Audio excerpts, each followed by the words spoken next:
ब्रह्मानन्दं परमसुखदं केवलं ज्ञानमूर्ति द्वन्द्वातीतं गगनसदृशं तत्त्वमस्यादिलक्ष्यम् एकं नित्यं विमल अचलं सर्वधि साक्षिभूतं भावातीतं त्रिगुणरहितं सद्गुरुं तं नमामि।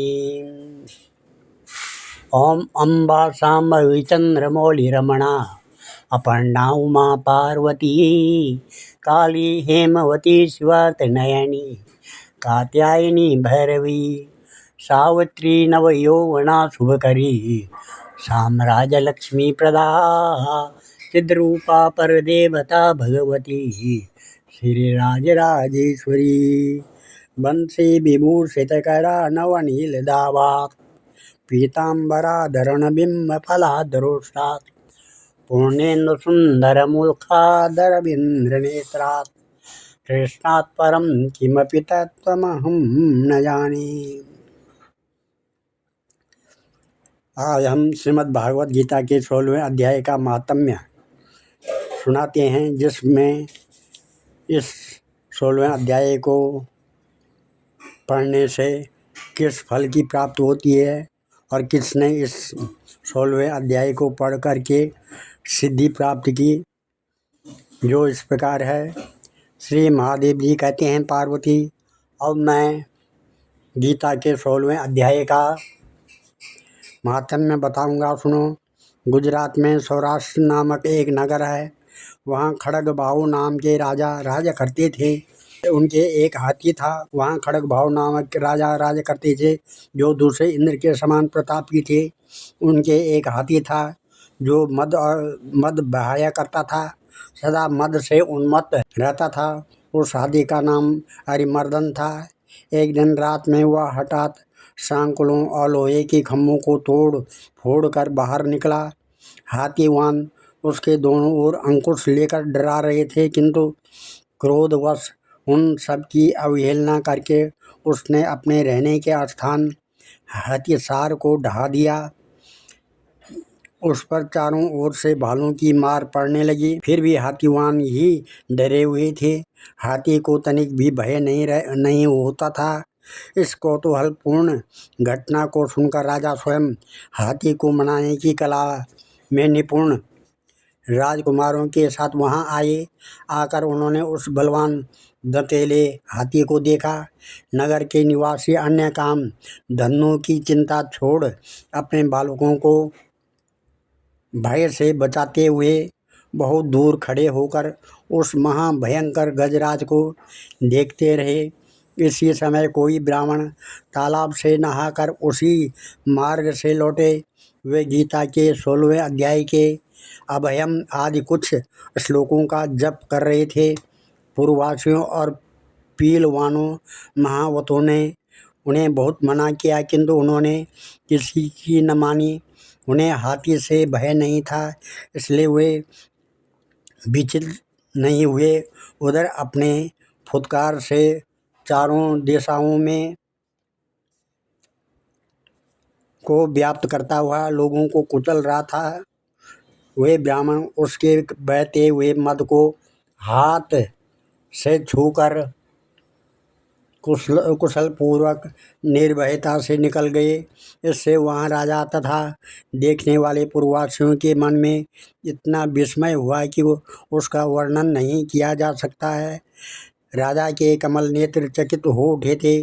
उन्होंने ब्राह्मण को बुलाकर सवारी से उतरकर उन्हें प्रणाम किया और पूछा, ब्राह्मण, आज आपने यह महान अलौकिक कार्य किया है, क्योंकि इस काल के समान भयंकर गजराज के सामने से आप सकुशल लौट आए हैं। प्रभु, आप किस देवता का पूजन तथा किस मंत्र का जप करते हैं? बताइए, आपने कौन सी सिद्धि प्राप्त की है? ब्राह्मण ने कहा, राजन, मैं प्रतिदिन गीता के 16वें अध्याय के कुछ श्लोकों का जप किया करता हूँ, इसी से ये सारी सिद्धियाँ प्राप्त हुई है। श्री महादेव जी कहते हैं, तब हाथी का कौतूहल देखने की इच्छा छोड़कर राजा ब्राह्मण देवता को साथ ले अपने महल में आए। वहाँ शुभ मुहूर्त देखकर 1,00,000 स्वर्ण मुद्राओं की दक्षिणा दी। उन्होंने ब्राह्मण को संतुष्ट किया और उनसे गीता मंत्र की दीक्षा ली। गीता के 16वें अध्याय के अभयम आदि कुछ श्लोकों का अभ्यास कर लेने के बाद उनके मन में हाथी को छोड़कर उसके कौतुक देखने की इच्छा जागृत हुई। फिर तो एक दिन सैनिकों के साथ बाहर निकलकर राजा ने हाथीवानों से उसी मत गजराज का बंधन खुलवाया। वे निर्भय हो गए। राजा के सुख विलास के प्रति आदर का भाव नहीं रहा। वे अपना जीवन तृणवत समझकर हाथी के सामने चले गए।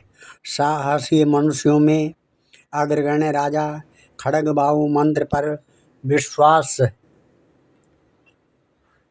करके हाथी के समीप गए और मध्य की अनवरत धारा बहते हुए उसके गंडस्थल को हाथ से छूकर सकुशल लौटाए। काल के मुख से धार्मिक और खल के मुख से साधु पुरुष की भांति राजा उस गजराज के मुख से बचकर निकल आए। नगर में आने पर उन्होंने अपने राजकुमार को राज्य पर अभिषिक्त कर दिया तथा स्वयं गीता के 16वें अध्याय का पाठ करके परम गति को प्राप्त हुए। भजे ब्रजेकमण्डनम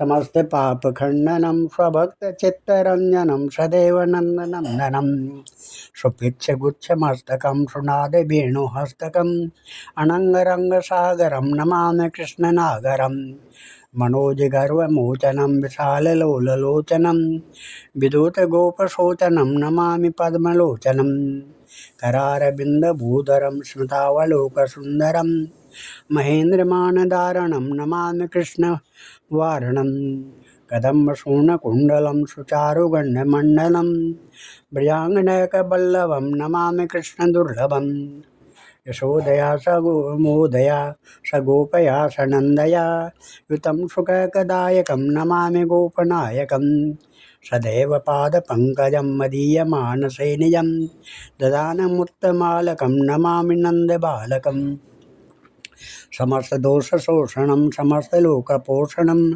समस्त गोपमानसम नमामि नंदलालसा भूभरावतारकं भवाब्धिकर्णधारकं यशोमते किशोरकं नमामि चित्तचौरकं दृगन्तकान्तभङ्गिनं सदा सदालिसंज्ञना दिने दिने नवं नवं नमामि नन्दसम्भवं गुणाकरं सुखाकरं कृपाकरं कृपापरं सुरदुषेनिकन्दनं नमामि गोपनन्दनं नवीन गोपनागरं नवीन केलिलं पटं नमामि मेघसुन्दरं तडित्प्रबालसत्पटं समस्त गोपनन्दनं मृदम्बुजेकमोदनं नमामि कुञ्जमध्यगं प्रसन्नभानुशोभनं निकामकामदायकं दृगन्तचारुसायकं रसालवेणुगायकं नमामि कुञ्जनायकं विदग्ध गोपिका मनोज्ञतल्पसायिनं नमामि कुञ्जकानने प्रबुद्धवह्निपाणियं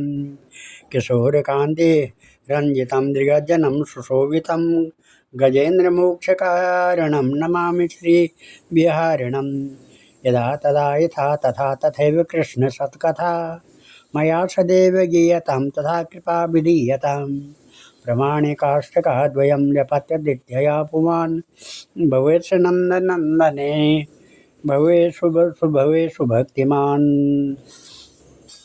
कस्तूरीतिलकं ललाटपटले वक्षस्थले कौस्तुभं नासाग्रे वरमौक्तिकं करतले वेणुकरे कङ्कणं सर्वाङ्गे हरिचन्दनं सुललितं कंठे च मुक्तावली गोपस्त्रीय परवेष्टितौ विजयते गोपालचूडामणिं ध्येयं सदा परिभवग्नमविष्टदोहं तीर्थात्पदं शिववीरञ्चनुतं शरण्यं भृत्यात्यहं प्रणतपालभवाब्धिपूतं वन्दे महापुरुष ते चरणारविन्दम्।